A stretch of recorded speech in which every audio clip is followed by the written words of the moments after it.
할렐루야. 네, 반갑습니다. 오늘도 하나님의 큰 은혜가 우리 사랑하는 성도님들 모두에게 크게 차고 넘쳐나기를 소원합니다. 네, 오늘 우리가 시편 127편의 말씀을 우리가 함께 읽었는데요. 오늘은 본문의 말씀을 중심으로 해서 하나님이 세우신 가정이라는 제목으로 같이 말씀을 잠시 살펴보면서 하나님의 은혜를 나누고자 합니다. 사랑하는 우리 성도 여러분, 여러분은 가정 그러면 무엇이 가장 먼저 떠오르십니까?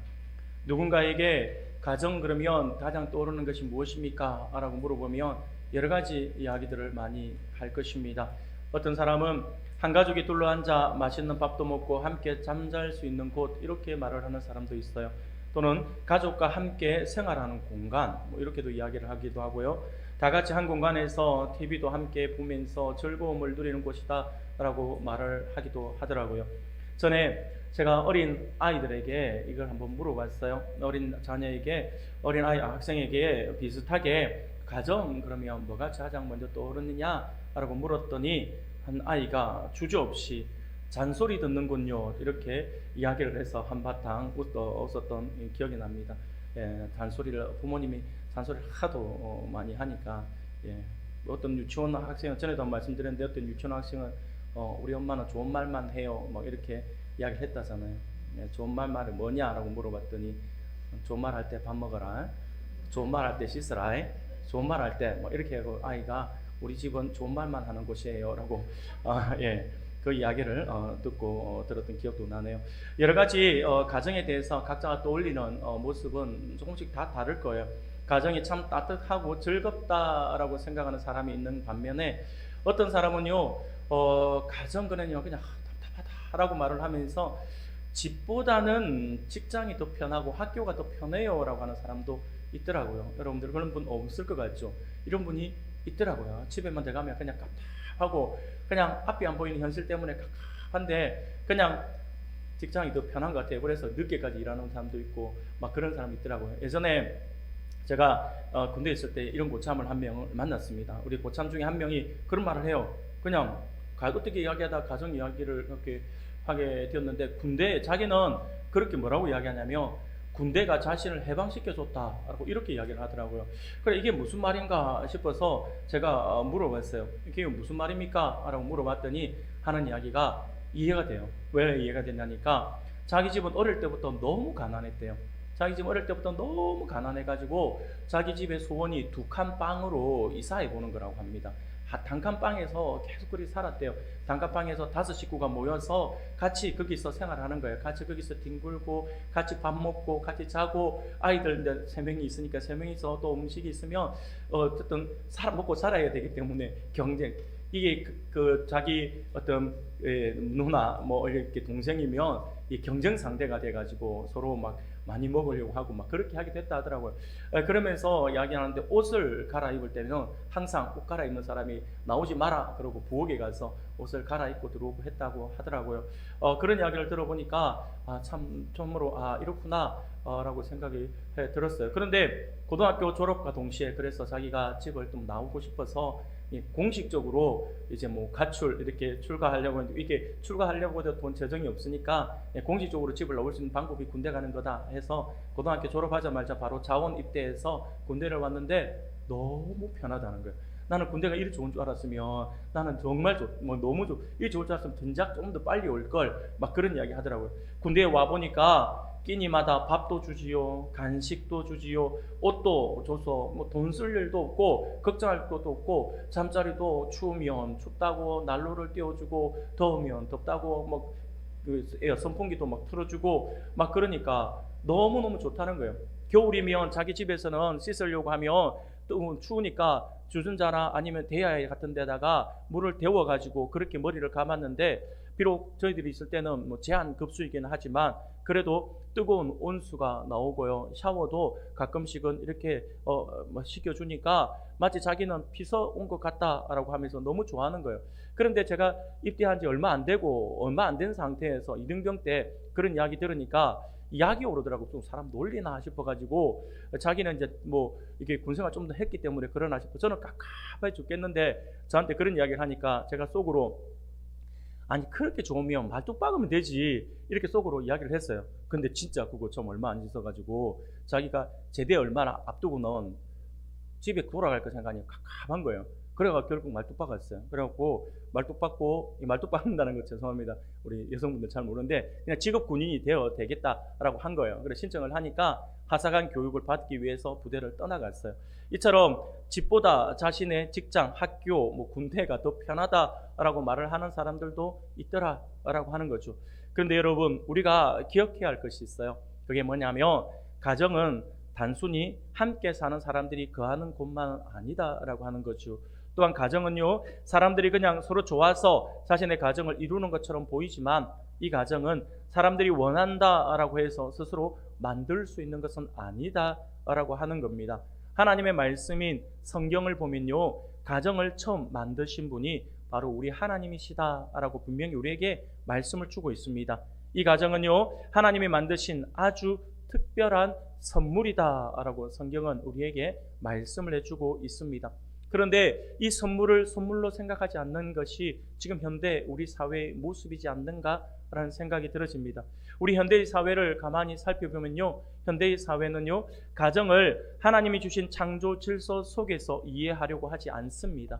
오히려 가정을 개인의 필요와 욕구를 충족시키는 계약적 구조로 이해하려고 하는 사람이 하는 부류가 하는 모습 풍조가 지금 우리가 살아가고 있는 현대인의 모습이다라고 할 것입니다.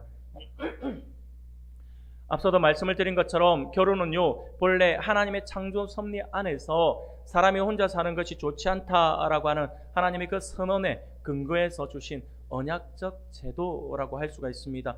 현대 사회는요, 단순히 두 사람이 각자의 만족을 위해 맺는 합의나 동거 수준으로 그 놀라운 그 하나님의 그 언약적 제도 안에서 만들어진 가정을 굉장히 낮추어 버리고 있다라고 하는 거죠. 그래서 얼마 전 대히트를 쳤던 어느 유행가의 가사에도 이런 비슷한 이야기가 나오잖아요. 연애는 필수, 결혼은 선택, 가슴이 뛰는 대로 하면 돼. 여러분들 아마 노래 아실 거예요. 굉장히 흥겨운 노래 말인데 가만히 사람들은 그 흥겨운 음악, 그 리듬에 생각을 하면서 리듬 때문에 우리가 취해서 가사를 잘 생각하지 않고 우리 예수 믿는 친구들도 이 노래를 한 번씩 부르던데 한 번씩 하다 보면 깜짝깜짝 놀랍니다. 이것은요, 하나님의 창조 질서를 어지럽히는 그런 노랫말이 아닌가라는 생각이 들어집니다. 그러다 보니까 현대 사회는요, 결혼은 인생의 필수가 아니라 선택이라고 하는 인식이 매우 강합니다. 그래서 결혼을 늦추거나 아예 하지 않는 흐름이 보편화되어 있습니다. 심지어 혼자 사는 것을 더 자유롭고 편하다라고 그렇게 이야기를 하면서 자기의 그 생각을 정당화하기도 합니다. TV 프로그램에도 그런 프로그램이 너무 많이 나오고 있어요. 혼자 사는 거, 결혼하고 이혼한 사람들끼리 모여가지고 사는 뭐 돌싱 해갖고 막 그런 이야기들 있잖아요. 그런 것들이 참 많아요. 그걸 보면 저는 그런 프로그램을 왜 하는지를 모르겠어요. 솔직히 이야기해서 그런 프로그램을 왜 하는지 모르겠고 또 그걸 좋아서 또 보고 있는 사람들의 심리를 모르겠어요. 그냥 보는데 그걸 보고 있으면 죄송합니다. 제가 정상인지 제가 비정상인지는 모르겠습니다만 저는 그걸 하는 프로그램 내용들 보면 정신병자 같다는 생각이 들더라고요.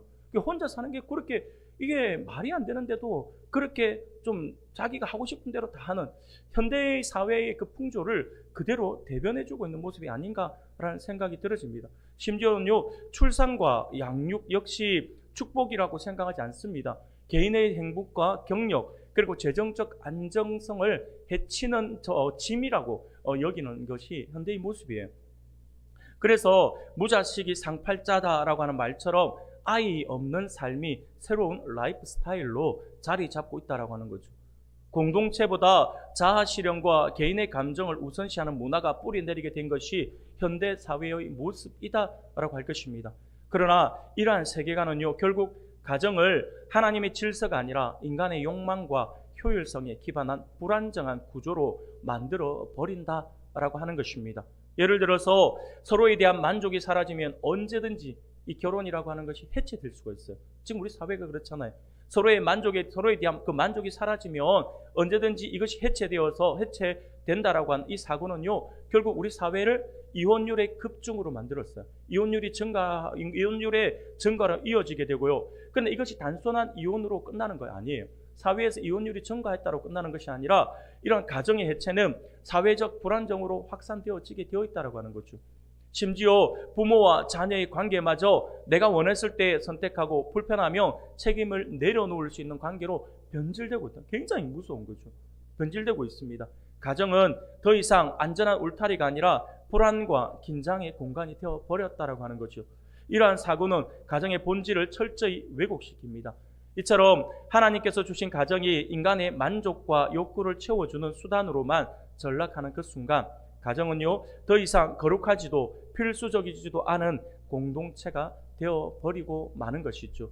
사랑하는 여러분, 그러나 오늘 하나님의 말씀인 성경은요 뭐라고 말씀하냐니까, 특히 오늘 우리가 읽은 시편 127편은요 가정이 인간의 계획이나 능력에 달려있지 않고 여호와 하나님의 주권 아래 세워지고 지켜져야 한다고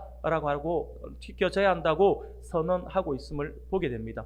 그러므로 오늘은요 우리가 오늘 본문의 말씀을 통해서 창조의 안경이라고 하는 이 안경을 쓰고 하나님이 직접 만드시고 세우신 우리의 가정, 이 가정의 첫 모습이 어떠했는지, 그리고 또 가정은 어떤 곳이 되어야 하는지에 대해서 우리가 함께 살펴보면서 하나님의 은혜를 나누고자 합니다. 사랑하는 여러분, 먼저 우리가 잘 알고 있는 것처럼 우리가 하나님의 창조 기사를 한번 살펴보면요, 하나님은 천지 만물을 창조하시고 마지막에 사람인 아담과 하와를 창조하시죠. 그리고 둘이 하나가 되게 하셨어요. 곧 가족을 이루게 하셨다라고 이렇게 말씀을 합니다.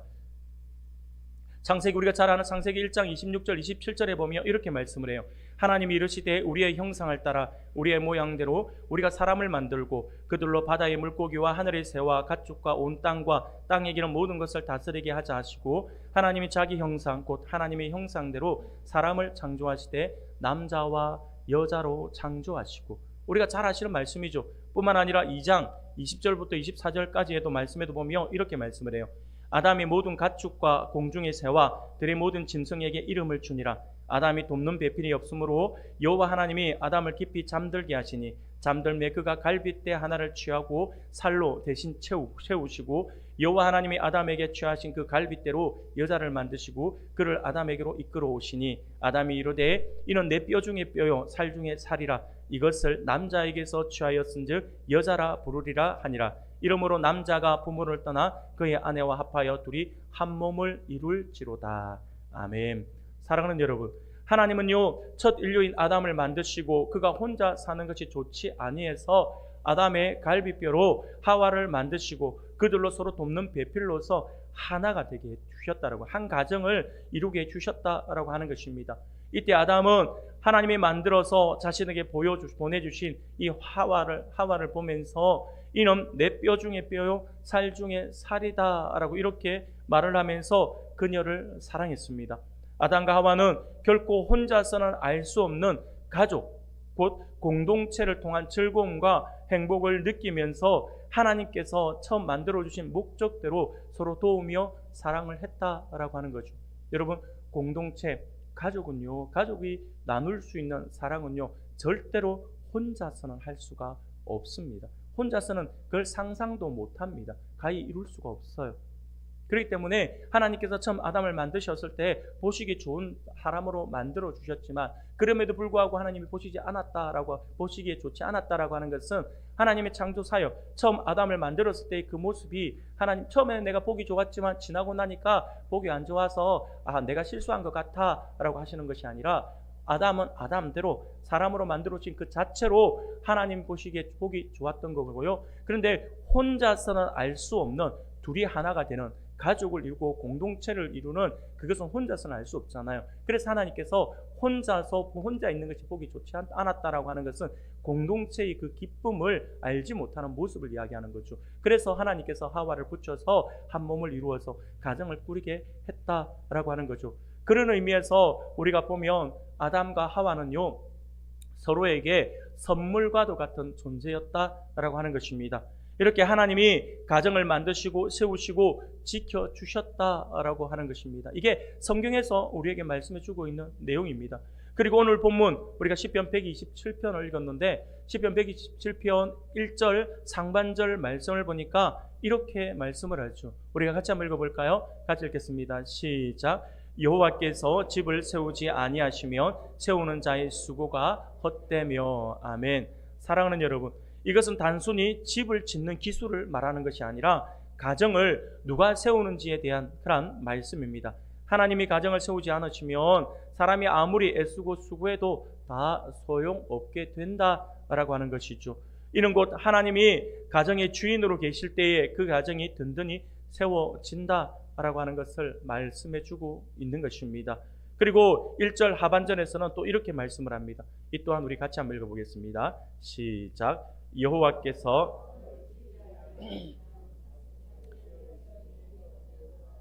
네, 다시 한번 더 같이 읽겠습니다. 시작.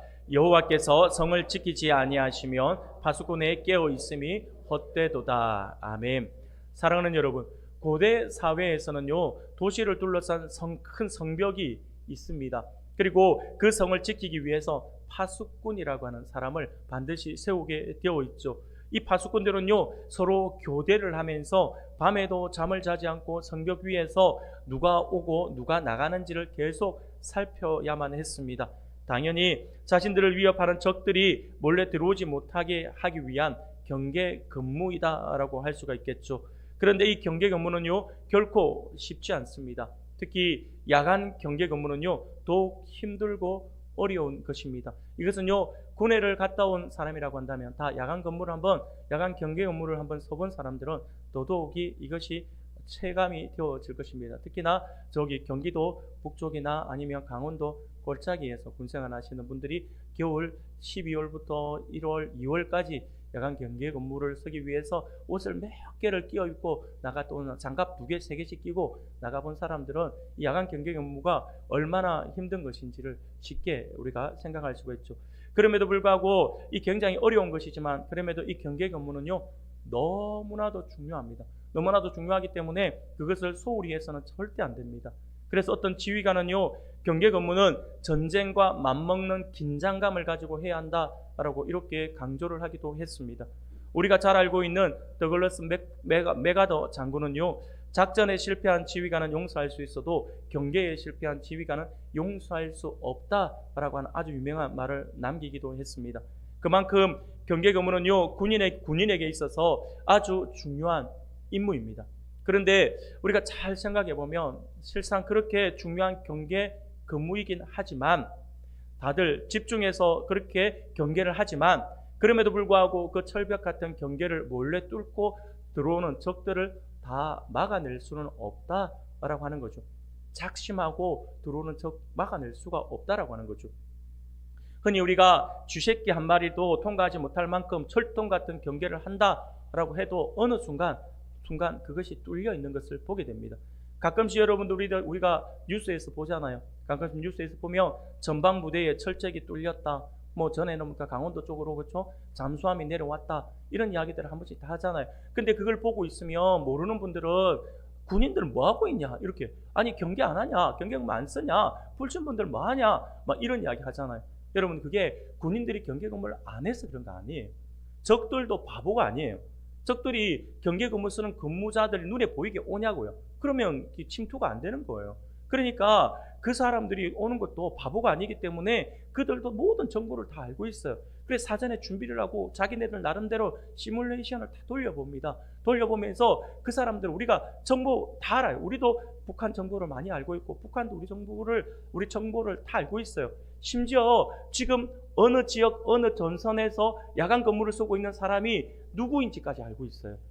굉장히 무서워요. 저희들이 군생활 할 때도 그랬어요. 군생활 할 때도 전방 부대에 딱 밤에 몰래 이게 교체를 하거든. 교체를 함과 동시에 대남 방송이 들린다니까. 새벽에 빡 하면서 몇 사단, 몇 연대, 몇 부대, 몇 대대 여러분 환영합니다. 이런 방송 한다니까요.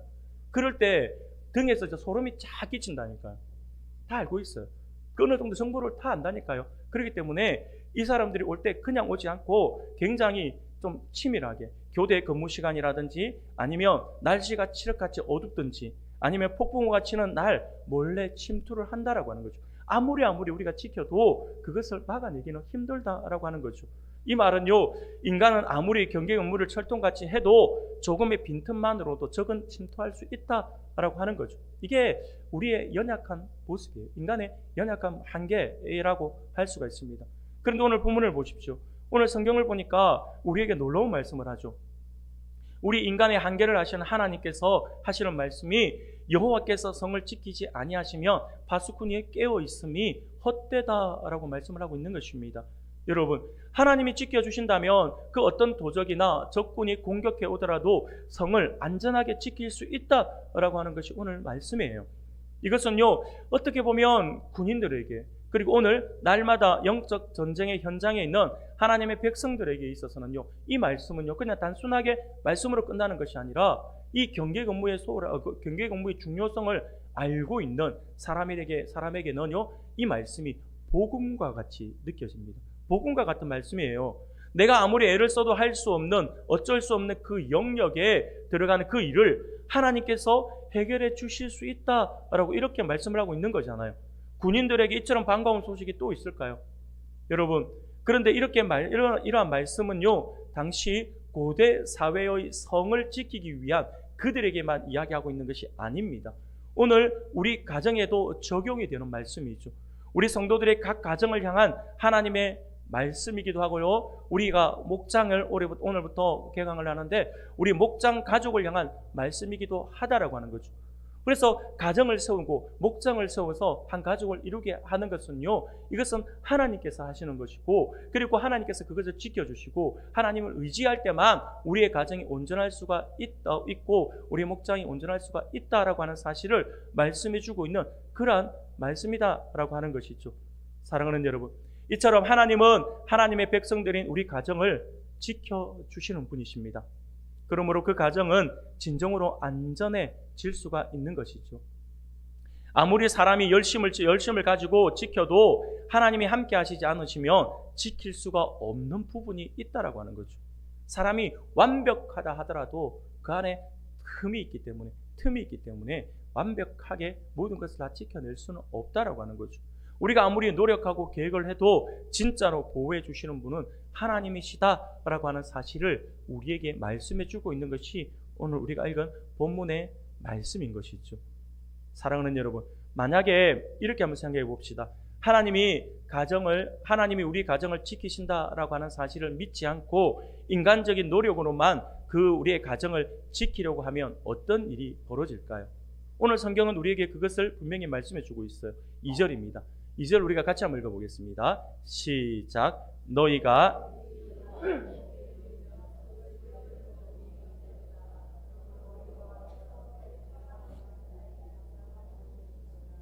아멘.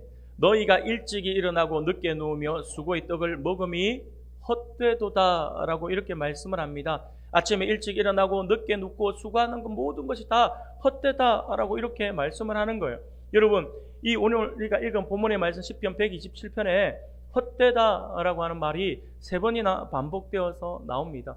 이 헛되다라고 하는 단어는요, 어떤 의미를 가지고 있냐니까 무익하다, 쓸모없다, 공허하다, 의미 없는 또는 결과가 없는 이라고 하는 의미를 가지고 있습니다. 어떤 일을 열심히 했지만 하나님의 도우심이 없다면 그 모든 수고는 결국 아무 의미 없는 것이 되고 만다라고 하는 사실을 이야기하고 있는 것입니다. 사랑하는 여러분, 이러한 사람의 노력은요, 하나님 어떻게 보면 하나님이 우리를 지키신다라고 하는 사실을 인정하지 않고 스스로 뭔가를 노력을 해보려고 하잖아요. 이러면 그 모든 것이 헛되다라고 했는데, 우리가 조금만 생각을 해보면요, 이런 노력을 하는 사람은 하나님이 지켜줄 자리를 자신이 가로채고 있는 거죠. 내가 하나님을 부인하는 것과 같은 거예요. 하나님을 무시하는 것과 같다라고 하는 거죠. 하나님은요, 처음부터 우리를 지키시기를 원하시는 분이신데, 근데 그 하나님을 내가 인정하지 않는단 말은, 하나님 됐어요, 제 일은 제가 알아서 할게요, 저에게 관심 끝이죠, 이러는 것과 같다니까요. 그러니까 이것은 굉장히 하나님의 마음을 아프게 하는 행동이다라고 하는 거죠. 하지만 그것은요, 결국 어떻게 됩니까? 내가 하나님을 무시하고 내가 할 수 있는 것 같다라고 해서 하지만 그 결국은 오늘 말씀해 보니까 다 헛된 일이 되고 만다라고 하는 것이죠. 그 대신에 하나님의 지키심과 보호를 믿는 사람은요, 하나님의 사랑을 입어서 평안하게 잠을 잘 수 있다라고 성경은 우리에게 말씀해 주고 있습니다. 2발 쭉 뻗고 잔다라고 하는 것입니다. 평안을 선물로 받는다라고 하는 것이죠. 사랑하는 여러분, 그렇습니다. 내 힘으로 애쓴다 해서 되는 일이 아니기에 하나님께 맡기는 것이죠. 어떤 상황에서도 하나님이 가정을 세우시고 지키심을 믿기 때문에 혼자서 애쓰지 않고 그냥 하나님께 모든 것을 맡기니 평안히 잠을 잘 수가 있다라고 하는 것입니다. 이것은요, 마치 갓난 아이의 모습과 같아요. 갓난 아이가 엄마 품에서 잠을 잘 때에, 그래 엄마 품에 안겨서 잠을 잘 때 그 아이가 엄마 품에 꼭 안겨가지고 내일 뭐 먹지? 내일 뭐 입지? 막 이렇게 고민을 한다면 이게 말이 되는 것입니까? 그런 고민을 하지 않지 않습니까? 그냥 엄마가 있으니까 엄마 품에 아무 염려 없이 걱정 없이 엄마 품에 안겨서 잠을 잘 수가 있잖아요. 바로 그걸 이야기하는 거예요. 하나님께 모든 것을, 마치 어린아이처럼 하나님께 모든 것을 맡긴 사람은요, 그 안에 평강을 참 평강이 찾아오는 거죠. 마치 엄마 품에서 잠을 자는 것처럼 하나님께서 우리에게 잠을 주신다, 평강을 주신다라고 말씀을 하고 있는 것입니다.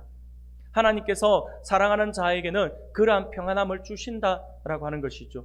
그리고 오늘 보면 3절을 보면요, 하나님이 가정해 주신 또 다른 선물이 있어요. 부부가 서로에게 선물이 된다라고 한다면 이 가정 안에 또 다른 선물이 등장합니다.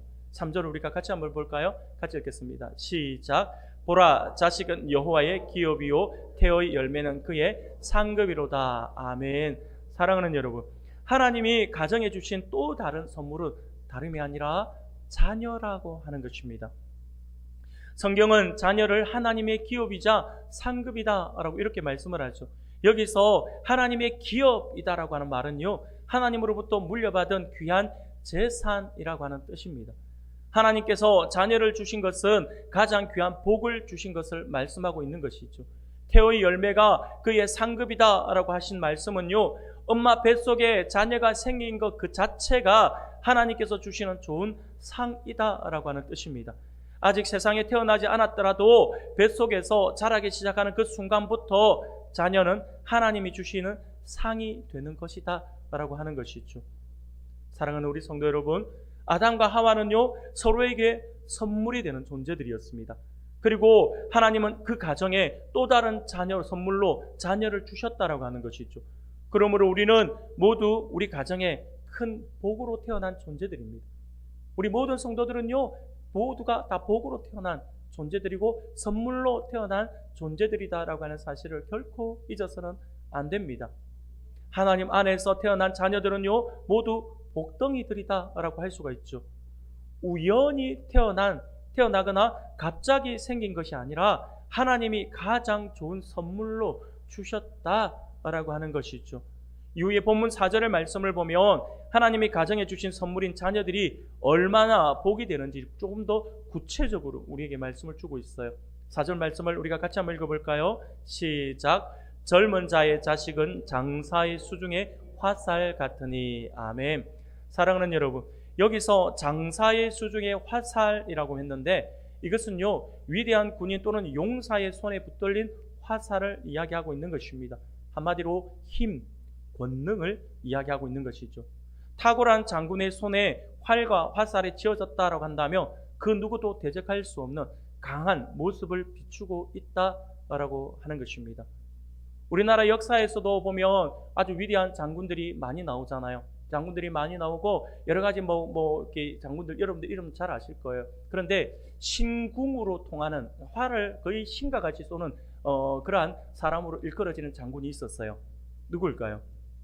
예, 맞아요. 바로 조선을 건국한 이성계입니다. 우리는 왕으로 알고 있지만 이성계가 왕이 되기 전 장군으로 있을 때 이성계의 군대는요, 단 한 번도 피하지 않았어요. 마치 이순신 장군이 임진왜란때 한 번도 피하지 않은 것처럼 이성계의 부대는요, 한 번도 피하지 않았어요. 그런데 그 최정의 병력이 굉장히 강력한 병력임에도 불구하고 적들이 가장 두려워했던 것이 뭐냐면 이성계가 활을 들고 있을 때였다고 합니다.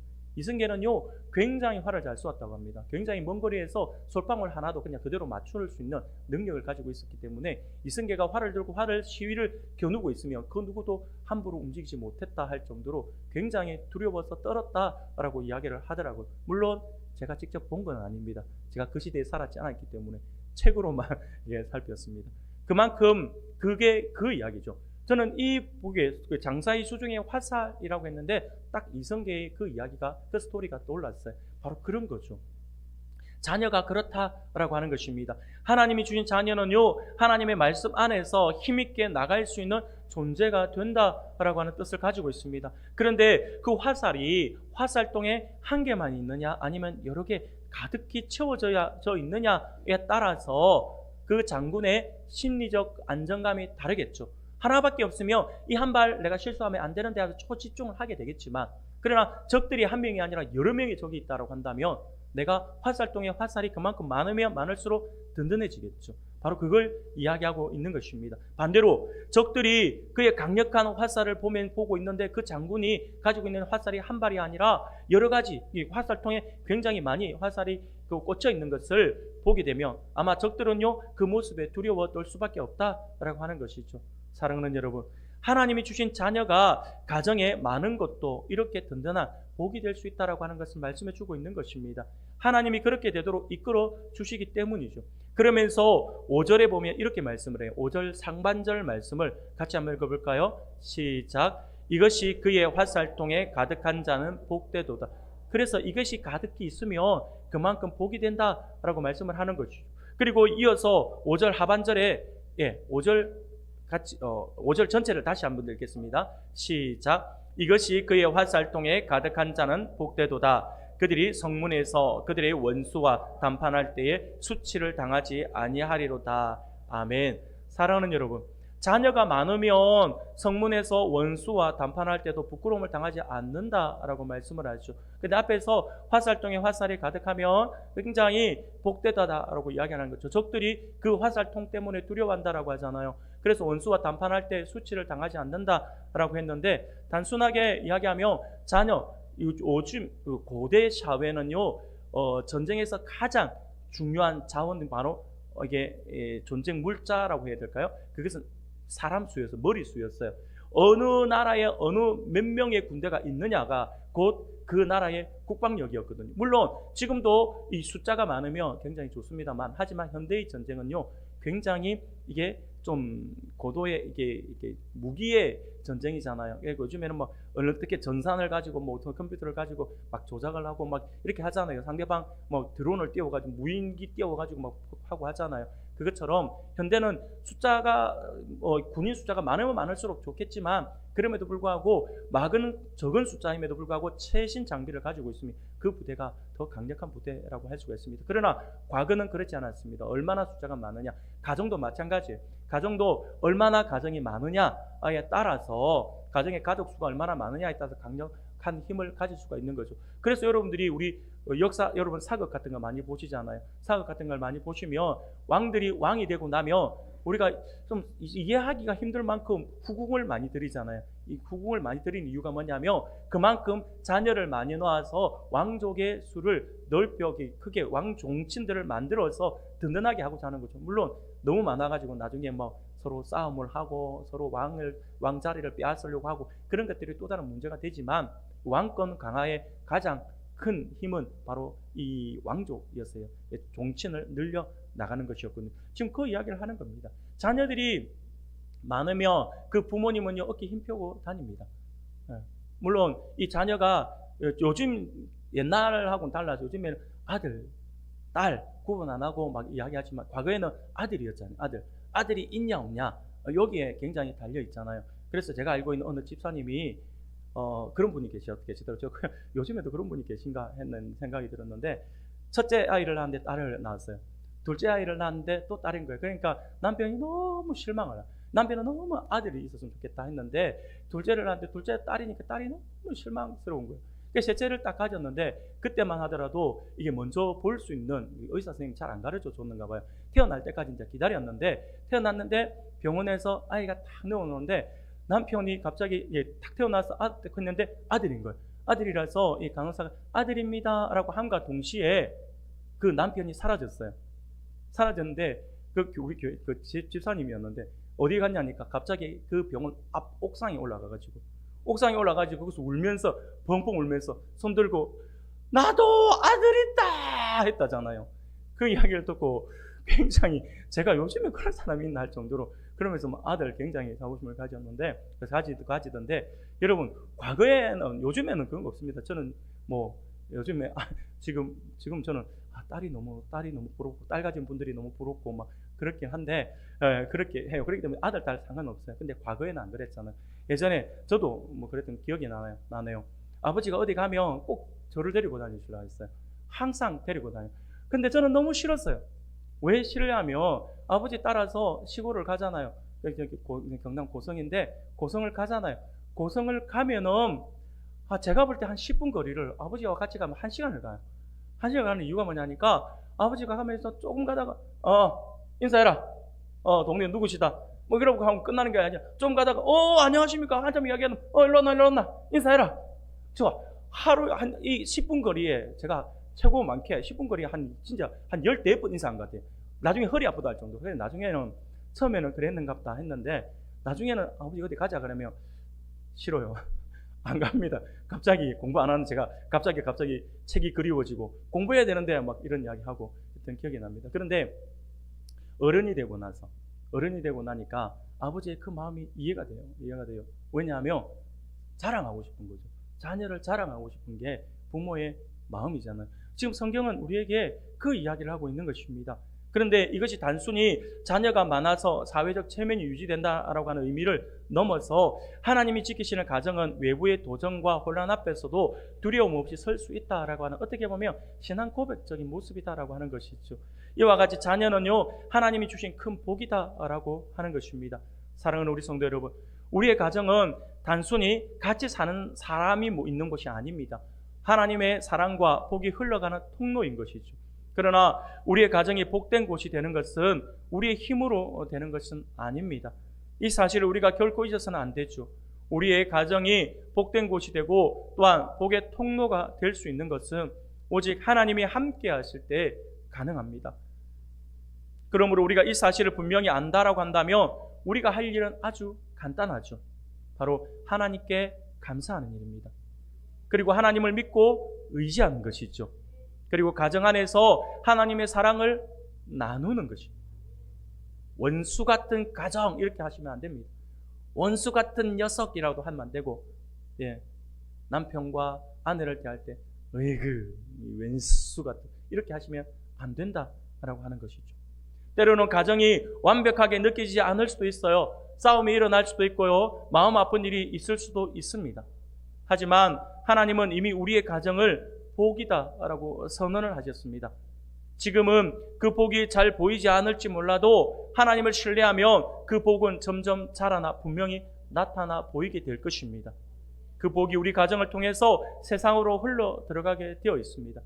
그게 하나님께서 세우신 가정의 원리입니다. 사랑하는 여러분, 그러므로 이번 한 주간은 하나님께서 우리 가정의 주인이시다라고 하는 그 믿음, 주인이시다라고 하는 사실을 우리가 믿음으로 선포해 나갈 수 있는 우리 성도님들이 되기를 소원합니다. 그리고 우리 가족들에게 하나님이 우리 가정을 지켜주셔라고 고백을 하면서 가족 서로에게 감사와 사랑을 표현해 보면 어떨까요? 우리의 작은 한마디와 따뜻한 행동이 우리의 가정에 하나님의 복을 더 크게 흘러가게 만들 것입니다. 여러분, 가정은 사람이 만든 제도가 아니라 하나님이 설계하시고 우리에게 선물로 주신 어떻게 보면 신적 기관과도 같다라고 할 수가 있습니다. 그러므로 그러한 우리 가정을 하나님께서 우리에게 선물로 주셨다라고 해서 하나님께서 이제 선물로 줬다.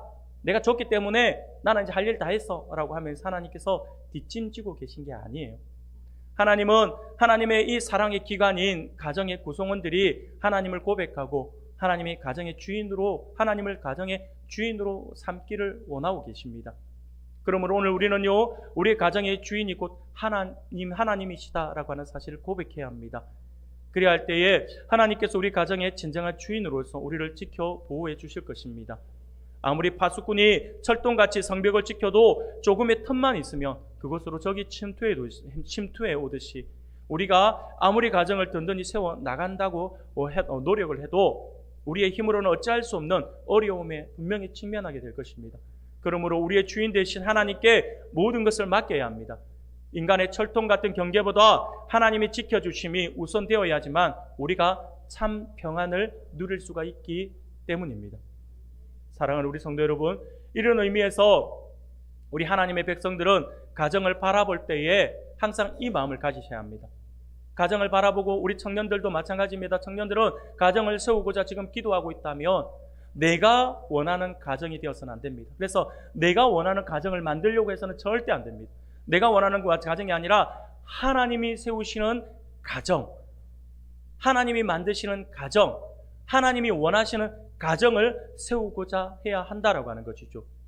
이것을 우리가 분명히 기억해서 우리가 기도함으로 하나님께 우리의 가정의 핸들을 맡겨드릴 수 있는 우리 성도님들이 되기를 소원합니다. 그리고 각 가정에서 서로 존중과 배려의 말을 통해서 서로 세워주며 가족 구성원들은 하나님이 나에게 보내주신 선물이다 라고 하는 사실을 고백할 수 있기를 바랍니다. 그리고 가장 중요한 가정에서 하나님이 주인 되심을 인정하는 가장 구체적인 방법이라고 할 수 있는 가정 예배 또는 가족 기도 시간을 짧게라도 한번 가져봄으로써 하나님의 도우심을 구하고 인도함을 받아서 더욱 행복한 가정을 세워나가는 우리 모든 성도님들이 다 되시기를 주님의 이름으로 축원합니다. 아멘.